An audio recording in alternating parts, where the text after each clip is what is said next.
That's what's going to happen. That's the sternness. غِلَازٌ شِدَادٌ لَا يَأْسُونَ اللَّهَ مَا أَمَرَهُم. They do not disobey Allah in what He orders. وَيَفْعَلُونَ مَا يُؤْمَرُونَ. And they do what Allah has ordered them to do.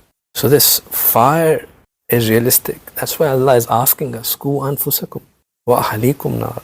Save yourself, save your family from the fire. And this is the fire whose fuel are us, humans. But then Allah is kind. Allah is merciful. Allah wants us to be saved. He wants us to be saved. And that's why He has given this last ashra. He has dedicated it to be itkum minan nar, to be set free from the fire. So no matter who you are, no matter what you have done, no matter how bad you are all set, Allah subhanahu wa ta'ala wants you to take advantage of these three, the third session or the third portion of Ramadan, and set yourself free from the fire. So the question was that, the first ashra was rahmah, you benefited from that, and then came maghfirah. Once the maghfirat is done, you're already free, you're already in Jannah. Then, why itkum minan nar? Why, now we need a special set from setting ourselves from free? Because out of rahmah and maghfirah, we're already free.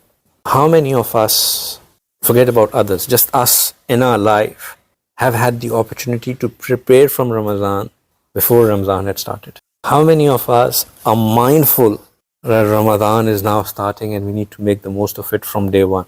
Ramadan starts and we start coming into action, we are lethargy, 10 days pass. Rahmah that we were supposed to make use of, gone. So second 10 days, work is there, I'm still there, okay. Maghfirat, hardly spent time doing istighfar, making dua, all the means that we looked at. How many of us really pay attention to that? 2 out of 3 missed. The one who has missed 2 out of 3 is all set for what? Is all set for heading for fire. So Allah said that now this is the portion where majority are already heading to the fire. So make use of the last session to set yourself free from fire. Because when the rahmat was there, you didn't make use of it. When maghfirat was there, you didn't make use of it. And now fire is just awaiting for you.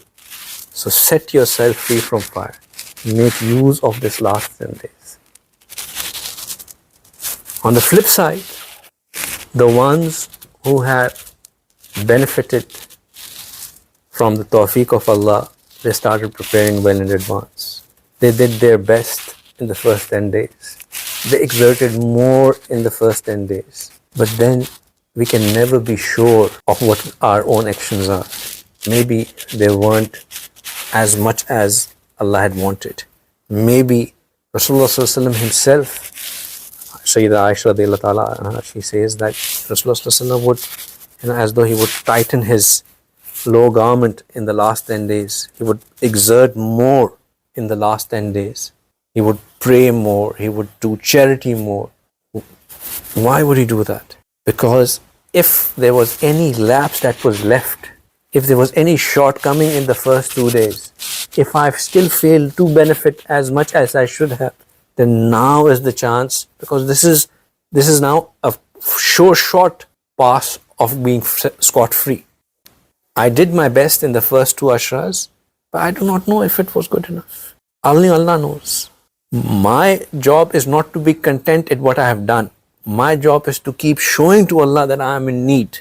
May Allah be, we are hopeful that Allah will forgive us on the very first day. But what if He doesn't? Shall we just become relaxed and chill out in the last 10 days? No. Right. That's the answer. So I was saying that Allah wants us to be free in this month. And therefore, Rasulullah ﷺ said that Allah subhanahu wa ta'ala in this month, at the time of iftar, frees 1 million.